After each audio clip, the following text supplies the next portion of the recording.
En principio, todo se debe a un conflicto político y no a un conflicto jurídico teórico.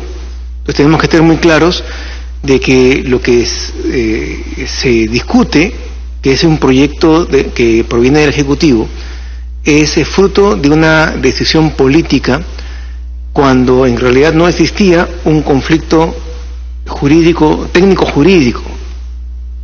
En realidad, lo que ha sucedido en nuestro país es que el Estado ha sido avasallado por un problema que ha venido fuera de sus fronteras y que ha sido mucho más fuerte que el propio Estado. El tema de la corrupción de las empresas constructoras brasileras no ha podido ser contenido por ninguna institución del Estado peruano, como tampoco de Ecuador, tampoco de Colombia y tampoco de Brasil. Por tanto, el conflicto político no debe ser visto de una manera vergonzante, sino que al contrario, esto debe servir para asumir de que los estados latinoamericanos somos débiles institucionalmente hablando y que corresponde a la política solucionar los problemas políticos. La política entendida como el arte de intermediar intereses y tendencias, de tolerar, debatir, negociar y acordar entre los discrepantes. Justamente la naturaleza misma de la política nace del hecho de representar intereses y tendencias diferentes. Entonces el político, por naturaleza, es tolerante, es dialogante y su objetivo primordial es encontrar acuerdos. En los países latinoamericanos muchas veces pareciera, y eso lo sufren los electores, que a través de la televisión, los medios observan esto, pareciera que el objetivo de la política es poder confrontar y mantener la posición. Quien mantiene la posición de una manera más sólida y principista es el mejor político. Y muchas veces esto no es así. Obviamente, los acuerdos y las negociaciones que se tomen no pueden vulnerar los principios esenciales de cada partido, de cada agrupación. Pero también es cierto que dentro del marco de las posibilidades de negociar, establecer acuerdos debe ser el día a día del Congreso y de todos los políticos. Tiene razón Aníbal Quiroga en señalar de que estos problemas pudieron haber sido llevados por el Ejecutivo, planteados por el Ejecutivo, a un nivel de líderes, de dirigentes de todas las agrupaciones, no de una manera formal, solemne, con cámaras, sino al contrario, la política se hace en gabinete, la política se hace buscando consensos, sin cámaras, sin las expresiones, sin los gestos grandilocuentes, que en realidad hay obras que señalan de que los parlamentos han venido a menos en todas partes del mundo a partir de que hicieron ingresar la televisión a sus debates, comenzando por ahí. Si con una ley orgánica se quiere hacer ingresar a lo que la Constitución mismo establece, Junta de Fiscales Supremos, más fácil, como ya se ha dicho, es establecer que en lugar que entren adjuntos, aumente el número de los supremos, por un principio lógico que ustedes conocen ampliamente, por experiencia. Mientras menos son los miembros de una comisión, más poder tienen.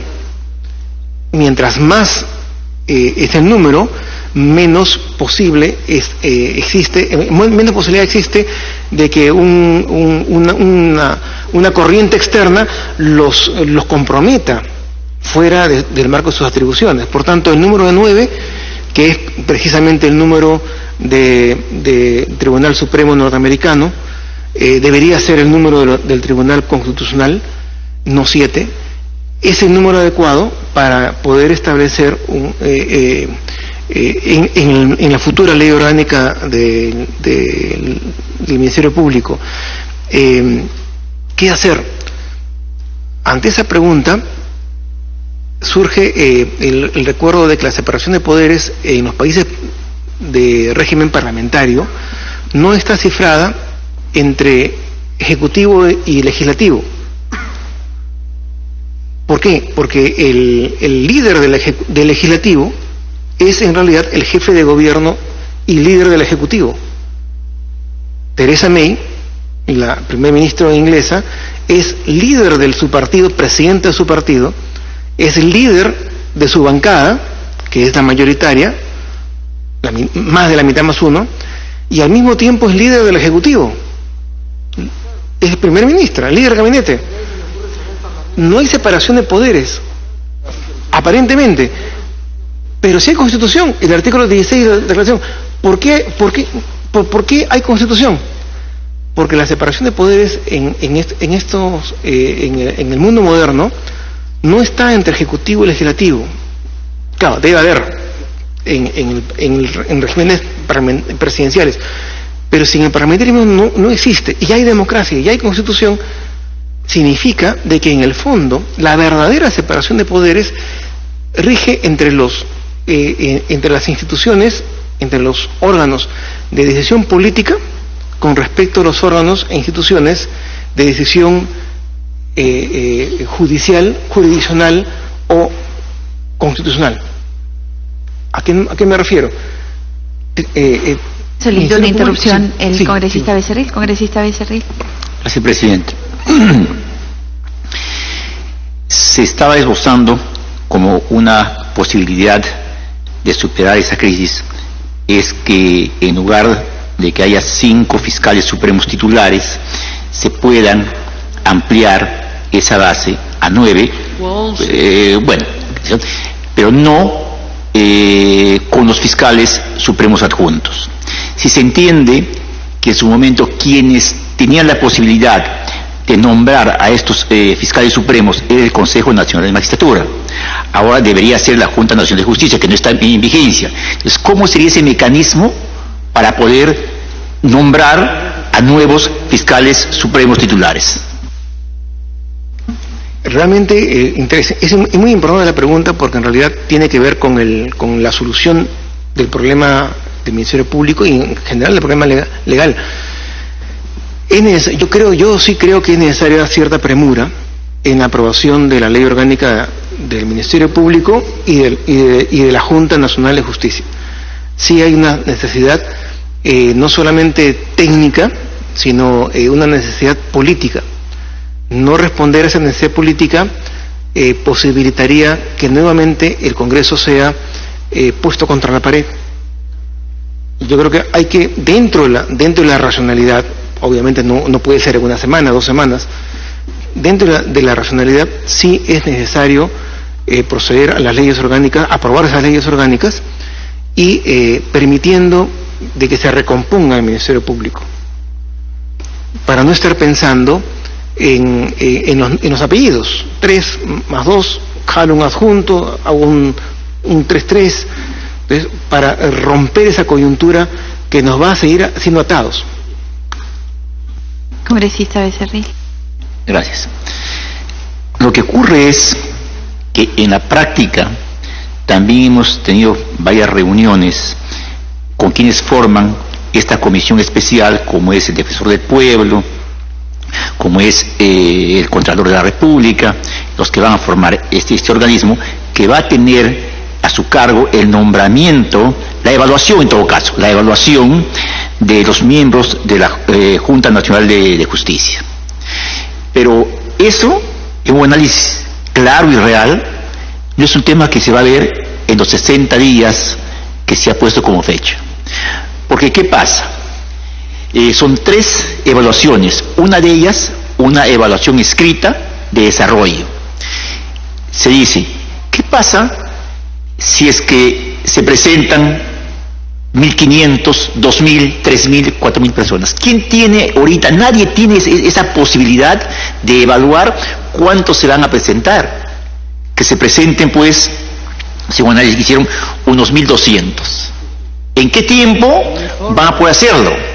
Porque sacar un análisis, por ejemplo, de cuántos abogados hay en el país, de esos cuántos cumplen con los 25 años, y eran una cantidad bastante elevada. Entonces, desde ese punto de vista, entonces posiblemente no sea tan rápido el nombramiento de la Junta. Entonces, el problema va a seguir latente. ¿Hasta cuándo? Aprovecho su intervención para primero expresar de que no creo que sean demasiados los que se animen hoy en día a exponerse no maltrato. En realidad no es un maltrato, sino que siempre cualquier persona que se expone a postular un cargo público de muy alto nivel debe estar dispuesto, como un juez supremo norteamericano, a ser expulgado y a ser retado en cuanto a su integridad. Eso no es un maltrato en sí mismo, pero lo que normalmente es soportable, yo no creo que ningún abogado de prestigio en este momento se someta a un escrutinio para integrar a la Junta Nacional al contrario, soy demasiado pesimista, pero aprovecho un detalle sobre eso. La mejor manera de alejar a cualquier abogado de prestigio, de repente algún socio principal de algún estudio de abogados que quiere culminar su carrera y entrar casi a una jubilación siendo integrante de una junta y por vocación contribuir a su país. El requisito de un examen escrito aleja a cualquier abogado de prestigio. Recordemos, no voy a poner nombres, pero recordemos de que ha habido más de un caso de abogados de mucho prestigio que han en un momento de su vida postulado a juez supremo y han desaprobado. ¿Por qué? Porque los exámenes escritos son tipo notario, son le piden conocer todo el vademecum, un conocimiento enciclopédico, desde derecho de familia hasta derecho registral, pasando por penal, civil, comercial, constitucional, laboral, y es una locura. Eso en el antiguo CNM exigía dos cosas: o la inversión de tiempo, entre comillas, dejar de trabajar 6 meses para estudiar en una academia o con profesores particulares, en una inversión casi de carácter económico también. ¿Quién deja de trabajar 6 meses? O de alguna manera comprar el examen. Y hemos visto casos de jueces discutidos que han salido número 1 en los exámenes escritos. Entonces, ¿para qué ponemos examen escrito? Si conseguimos alejar a los mejores abogados. Lo ideal sería básicamente un análisis, un examen de su trayectoria profesional, y lo siguiente es una entrevista personal, pero nunca jamás conocimientos, porque en el mejor de los casos, lo que vamos a lograr es nombrar a gente muy chancona, muy memorista, que es precisamente el perfil inadecuado para ser seleccionador de jueces, que justamente es el que evalúa la interpretación que da cada juez, cada fiscal en su actuación a las normas. Por tanto, el memorista, el paporretero, el NER, es el que menos debe ingresar a la Junta Nacional de Justicia. Entonces, hay que diseñar de una manera muy rápida. Por eso yo creo que sí, uno, se van a presentar muy pocos. Segundo, no debe haber examen escrito. Debe ser únicamente análisis de su trayectoria profesional y su entrevista personal. Y ahí, a partir de ahí, establecer, posiblemente hasta inclusive de una manera secreta, quiénes son los más adecuados para este momento de crisis en el sistema judicial peruano. Doctor Álvarez Miranda, el doctor Quiroga va a hacer una acotación en este punto. Muy brevemente, el cargo de miembro de la Junta Nacional de Justicia, que yo en términos de sorna llamo juntero, así como eran consejeros, van a ser los junteros, tiene el mismo rango y condiciones de magistrado de la Corte Suprema. Uno se pregunta cuántos se presentan a una vacante en la Corte Suprema. No hay un examen con más de 15 o 20 postulantes.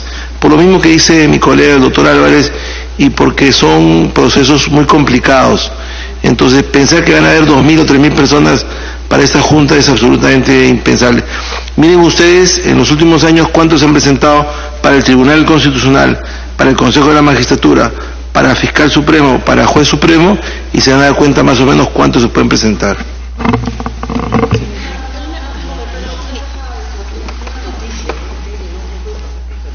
Congresista Alcorta. Estamos fregados, ¿no? A ver si es verdad o es una mentira. El señor ministro de Justicia acaba de nombrar a Figalo como asesor del Ministerio de Justicia. O sea, el que Kitty pone jueces. El que pone presidentes, perdón, el que Kitty pone presidentes. Está en el Twitter, ¿no? ¿Es así? O sea, Figalo está asesor del Ministro de Justicia, el que Kitty pone presidente de Odebrecht. Claro, ¿cierto, Karina? Doctor Álvarez Miranda. Sí. Termino rápidamente porque la congresista Corta, tengo entendido, o me equivoco, preguntó qué hacemos con el Código Procesal Penal. Sí. Sí. Bueno, hay dos versiones del Código Procesal Penal, porque tenemos dos, pero en el fondo hay un problema que es parecido al Código Procesal Civil. El problema del Código Procesal Penal es de que lo han hecho los penalistas íntegramente. Entonces tiene dos defectos. En general, todo el derecho procesal penal tiene dos defectos. Permite, si es que juez y fiscal se unen, permite avasallar todas las garantías y derechos personales si es que ambos se ponen de acuerdo. ¿Cierto?